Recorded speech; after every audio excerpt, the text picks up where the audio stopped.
Welcome back for part 2 of drawing our animated gator. Today what we're going to talk about is how to outline over your drawing and also how to go back in and add a really cool effect with some colored pencils. But I'll talk about that second.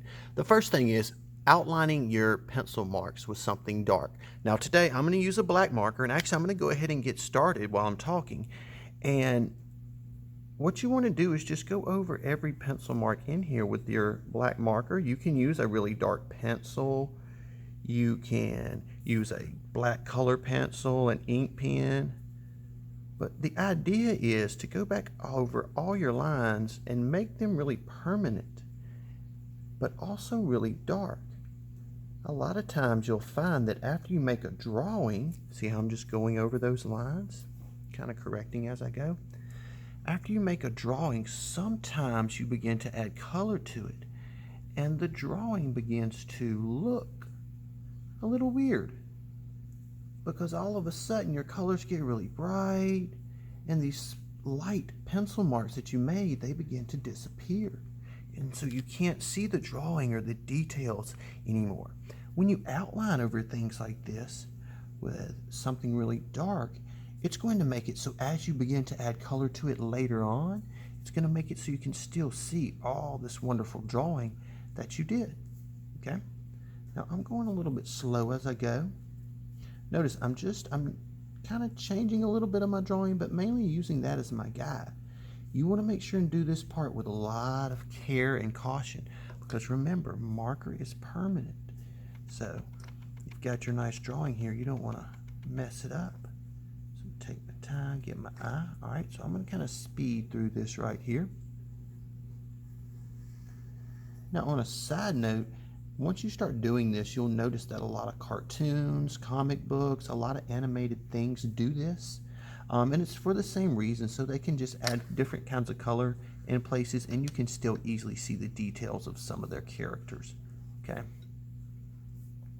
Got my spikes back here. I remember the spikes from the last video. Got our big long jaw muscle right here. I'm just gonna go around. I can't wait to see what y'all draw. I'm gonna draw a line here. Got my arm. This line, and this line. And there we go. Okay. Now that's outlining right there, and you can see already the drawing stands out so much more. It begins to pop. Now, here's the next thing I want to talk to you about, how to add your color in here. Really what you can do is you can just start coloring on this. You've basically made a coloring sheet. But something that I've seen students do, and I think turns out really well, is they do something like this. Now this is a drawing I made earlier. It's actually a copy of the drawing of here. And I went in and I added some other details in different areas. But one of the things I want you to notice is around my gator right here, and then you'll see it in the tree and the tongue and back here. Notice that around all these edges I've colored really heavy with the color pencil, but in the areas in between I've colored really lightly. That makes a really nice contrasting effect. It almost gives your drawing a little bit of a glow. So let me show you real quickly how to do that, and then I'm going to let you get to work adding colors of your own. I also encourage you, go back, add some things like a tree or little sun, some birds, maybe some stuff for the gator to play with. It's going to make your drawing really interesting. Give it your own little personal spin on that. All right. So to do this, it's really simple. Basically, with colored pencils, you got two options when you use them. First, you can color really heavy. That's what's going to give this really strong pressure and dark color right here around the back. I said dark color, let's color really bright. Okay, and you would just go around all of your black lines like this right here, outlining really heavy. Okay, then when you're ready to color inside of it, you would just simply go really lightly like this right here. Okay, now that's in something like this. I'm going to swap to a different green I have, and let me show you what it would look like in one of these little spikes back here. So the first thing I'm going to do is, just like before, I'm going to press down really hard to get a good, strong, bold color. Okay, just like that. Go on this side too. Good, strong, bold color. And color really lightly in the middle.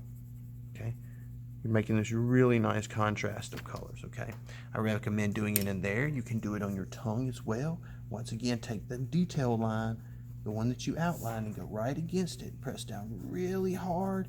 This doesn't have to be a big wide area, but really, really hard.